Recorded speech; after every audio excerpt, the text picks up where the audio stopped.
George fluid کی موت سے امریکہ میں ہونے والے مظاہروں کے بیچ واشنگٹن میں national museum of African American history and culture نے ٹاکنگ اباؤٹ ریس کے نام سے ایک تعلیمی ویب پورٹل لانچ کیا ہے۔ یہ پروجیکٹ ناظرین کو امریکی معاشرے میں نسل پرستی اور نسل سے متعلق معلومات کے بارے میں بتاتا ہے۔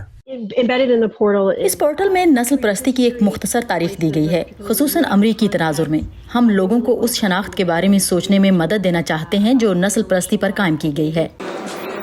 یہ ویب پورٹل میوزیم کے ملازمین کی کئی سالوں کی محنت کا نتیجہ ہے، جس میں تاریخ، سائنس اور نفسیات کے شعبوں میں کی گئی گہری تحقیق کو شامل کیا گیا ہے۔ خاموشی خطرناک ہے۔ خاموشی ایک پیغام دیتی ہے جب نسل پرستی پر بالکل بات ہی نہ کی جائے، چاہے اس کی اہمیت کو کم کر کے بات کی جائے، یہ ظاہر کیا جائے کہ یہ موجود ہی نہیں، یا ہم رنگوں کو نہیں پہچانتے۔ خاموشی کی ان میں سے کوئی بھی شکل اصل بحث کو ختم کر دیتی ہے۔ ہماری دنیا میں جو ہو رہا ہے، یہ خاموشی ہمیں اسے دیکھنے، اسے سمجھنے، اس سے نمٹنے اور حتیٰ کہ اختلافات کو نظر انداز کر کے دوسروں سے رابطے بنانے کی اجازت بھی نہیں دیتی۔ پروجیکٹ میں استعمال ہونے والا مواد نہ صرف حقیقی معلومات فراہم کرتا ہے بلکہ نسل پرستی کے مسئلے کے حل کی پیشکش بھی کرتا ہے، جسے امریکی زندگی کے تقریباً تمام شعبوں میں دیکھا جا سکتا ہے، معیشت اور سیاست سے لے کر ثقافت اور تعلیم تک۔ اکثر صرف ایک جانب کا بیانیہ ہوتا ہے جو اسکول سسٹم میں طلباء کو بتایا جاتا ہے۔ یہ بیانیہ اکثر سفید فام مرد کے نقطۂ نظر سے بیان کیا جاتا ہے۔ ہم متعدد نقطۂ نظر پیش کرنے کی وکالت کرتے ہیں۔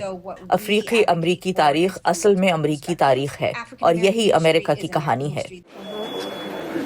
تاہم یونیورسٹی آف کیلیفورنیا کے سول رائٹس پروجیکٹس کے پروفیسر اور کو ڈائریکٹر گیری اورفیلڈ کا کہنا ہے کہ یہ مسئلہ صرف امریکی تعلیمی نظام کے مواد میں ہی نہیں بلکہ اس کے نظام میں بھی موجود ہے۔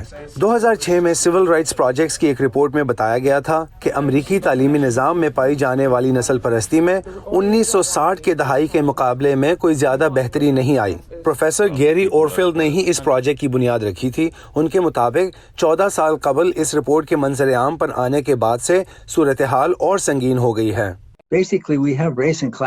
بنیادی طور پر ہمارے پاس نسل اور طبقے کے مسائل ہیں۔ سیاہ فام، لاطینی اور نیٹو امریکن طالب علم ایسے امریکی اسکولوں میں پڑھتے ہیں جنہیں انتہائی غربت کا سامنا ہے۔ وہاں کم تجربہ کار اساتذہ اور محدود نصاب ہے۔ ان اسکولوں میں بچے کم ذہین اور والدین کم با اختیار ہیں۔